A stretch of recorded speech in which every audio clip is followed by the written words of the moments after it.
ಉದ್ಯೋಗನ ಆಮೇಲೆ ಬದಲಿಸ್ತೀವಿ. ಆಯಿತು. ಐವಾನ್ ಡಿಸೋಜ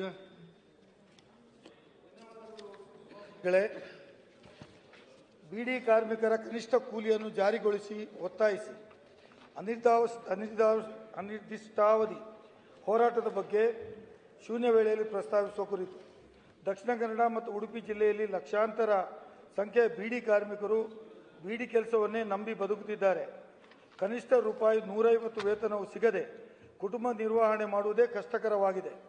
ಕರ್ನಾಟಕ ರಾಜ್ಯ ಸರ್ಕಾರ ದಿನಾಂಕ 1/4/2018ರಂದು ಬೀಡಿ ಕಾರ್ಮಿಕರ ಕನಿಷ್ಠ ಕೂಲಿ ಅಧಿಸೂಚನೆಯನ್ನು ಪ್ರಕಟಿಸಿತು. 1000 ಬೀಡಿಗೆ ರೂಪಾಯಿ 210 ಹಾಗೂ ಬೆಲೆ ಏರಿಕೆ ಸೂಚ್ಯಾಂಕ 0.0 ಪೈಸೆಯಂತೆ ತುಟ್ಟಿ ಭತ್ಯೆ ಸೇರಿಕೊಂಡು ಕನಿಷ್ಠ ಕೂಲಿಯನ್ನು ಬೀಡಿ ಕಾರ್ಮಿಕರಿಗೆ ನೀಡಬೇಕಾಗಿತ್ತು. ಸರ್ವಾನುಮತದಿಂದ ಒಪ್ಪಿಕೊಂಡ ಕನಿಷ್ಠ ಕೂಲಿಯಾಗಿದ್ದರೂ ಬೀಡಿ ಮಾಲೀಕರು ಉಚ್ಚ ನ್ಯಾಯಾಲಯದಿಂದ ತಡೆಯಾಜ್ಞೆ ತಂದು ಕಳೆದ 6 ವರ್ಷಗಳಿಂದ ಬೀಡಿ ಕಾರ್ಮಿಕರಿಗೆ ಕಾನೂನುಬದ್ಧ ಕೂಲಿ ನೀಡದೆ ಮೋಸ ಮಾಡುತ್ತಾ ಬಂದಿರುತ್ತಾರೆ. 20-25 ಫೆಬ್ರವರಿ ತಿಂಗಳಲ್ಲಿ ಕನಿಷ್ಠ ಕೂಲಿಯನ್ನು ಕರ್ನಾಟಕ ಸರ್ಕಾರ ಅಧಿಸೂಚನೆ ಪ್ರಕಟಿಸಿತ್ತು. ರಾಜ್ಯ ಸರ್ಕಾರ ಕನಿಷ್ಠ ಕೂಲಿ ನಿಗದಿಪಡಿಸಲು ಕನಿಷ್ಠ ಕೂಲಿ ಕಾಯ್ದೆ ಅನ್ವಯ ಸೆಕ್ಷನ್ 5 ಸಬ್ಕ್ಲಾಸ್ 1A ಅನ್ವಯ ಸಮಿತಿಯನ್ನು ರಚಿಸಿತು.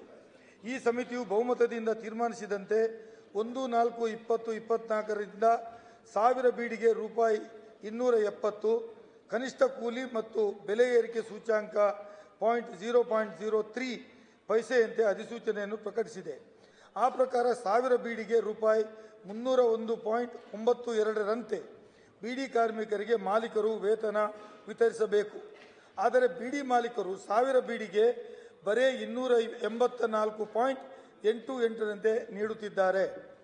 ಬೀಡಿ ಕಾರ್ಮಿಕರ ಬೇಡಿಕೆಗಳು 2018ರಿಂದ 6 ವರ್ಷಗಳ ತನಕ ಬಾಕಿ ಇರುವ ಕನಿಷ್ಠ ಕೂಲಿ ವೇತನ 1000 ಬೀಡಿಗೆ ರೂಪಾಯಿ 39.98ರಂತೆ ಲೆಕ್ಕ ಹಾಕಿ ದಿನಾಂಕ 1/4/2024ರಿಂದ ಬೀಡಿ ಕಾರ್ಮಿಕರಿಗೆ ನೀಡಲು ಬಾಕಿ ಇರುವ ಕನಿಷ್ಠ ಕೂಲಿ ರೂಪಾಯಿ 270 ಮತ್ತು 0.03 ಪೈಸೆಯಂತೆ ತುಟ್ಟಿ ಭತ್ಯೆ ವಿತರಿಸಬೇಕು.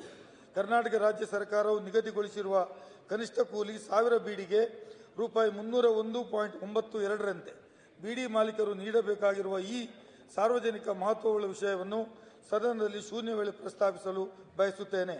ಈ ಬಗ್ಗೆ ಕನ್ನಡ ದಿನಪತ್ರಿಕೆಗಳಾದ ಉದಯವಾಣಿ, ವಿಜಯ ಕರ್ನಾಟಕ, ವಾರ್ತಾ ಭಾರತಿ ಪತ್ರಿಕೆಗಳಲ್ಲಿ ಬಂದಿದೆ. ಇದನ್ನು ತಮ್ಮ ಗಮನಕ್ಕೆ ನಾನು ನೀಡ್ತಾ ಇದ್ದೇನೆ.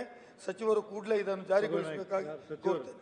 ಸಭಾಧ್ಯಕ್ಷರೇ, ಮಾನ್ಯ ಸದಸ್ಯರು ಹೇಳಿರ್ತಕ್ಕಂಥದ್ದು ನಿಜ ಇದೆ.